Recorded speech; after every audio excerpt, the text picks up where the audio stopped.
So I got it in 1983. Okay. It was around that time that, uh, the Kiss wasn't as big as what they were because it was right before Lick It Up. And a guy called me from Virginia, said that he found a place that had this pinball machine. He told me how much. I didn't have any money. I was dating somebody at the time who knew I really wanted it. And she told me to go ahead and call him. She was going to buy it for me as a gift. So then I got it, and I had it all the way up until I think it was 1988.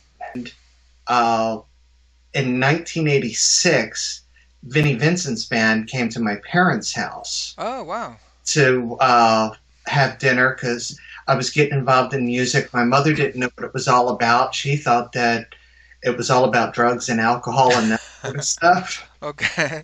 She said she wanted to meet these guys.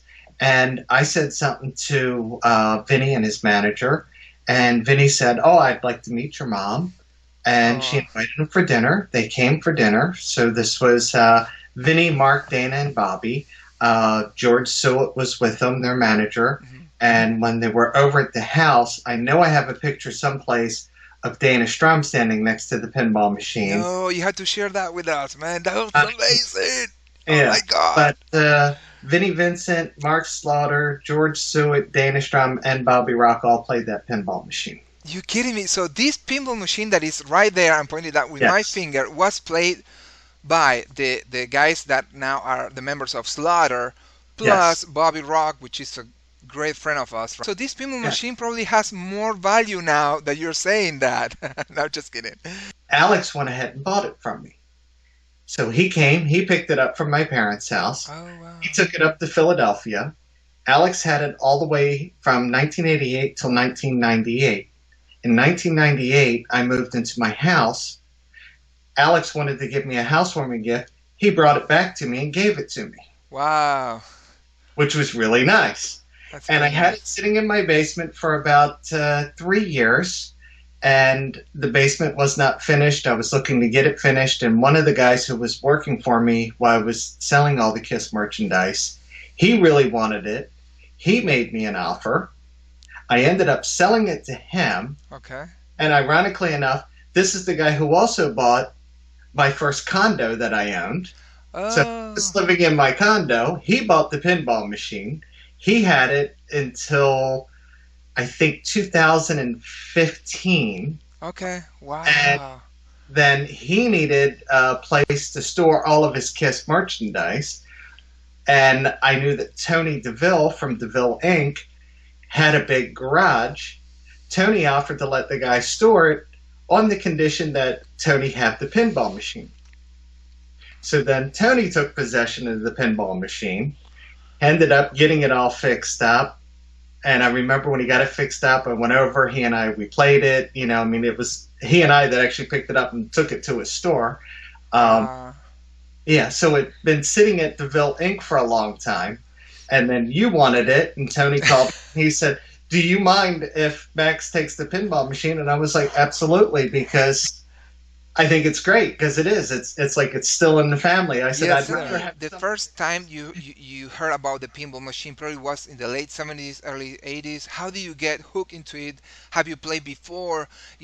How was the commercial, back in the day? Probably there were commercials or other kids talking about it. Tell me a little bit about the history about the pinball itself. I first heard about it actually when I went and saw Kiss at the Capitol Center in 1979, and I bought a T-shirt and a tour book, and there was the ad for it in the tour book. And then it wasn't until we did a day trip to Ocean City, Maryland, which is a little resort town on Eastern Shore of Maryland.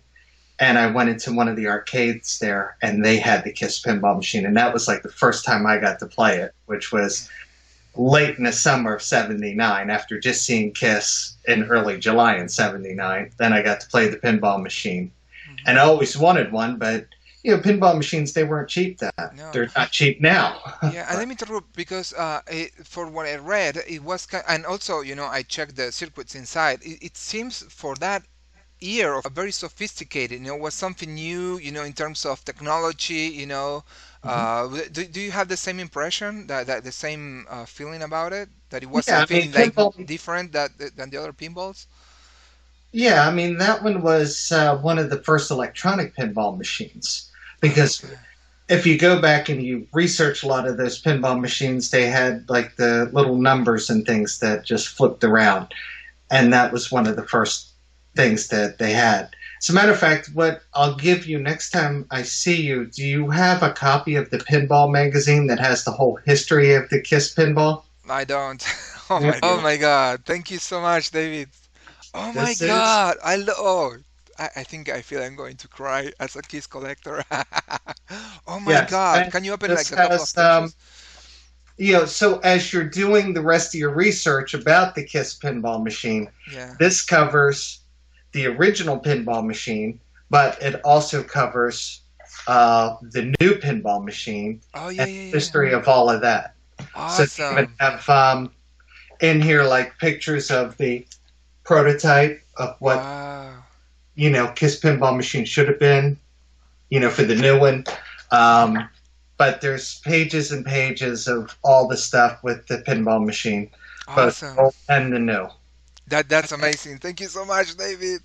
Yeah, So, and I like arcade. I like kind of old stuff from Kiss. So, in I terms like of the. collectibles, I think that the new one's really nice, but what I like about that original is it kind of takes you back to the day of when Kiss were still kind of a dangerous band, but they were also superheroes. They were turning into that. yes, And that yes. is kind of like that end of the 78 into 79 when Kiss became the superheroes. Hmm. I mean, especially with the movie coming out, at the end of 78 around Halloween.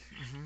And then we get into Dynasty, and now all of a sudden, here they are with superpowers where they Yes. all have capes on like Superman did. I mean, Well, it the was, magic. So to me, this pinball has all the history that you just mentioned, but also the magic.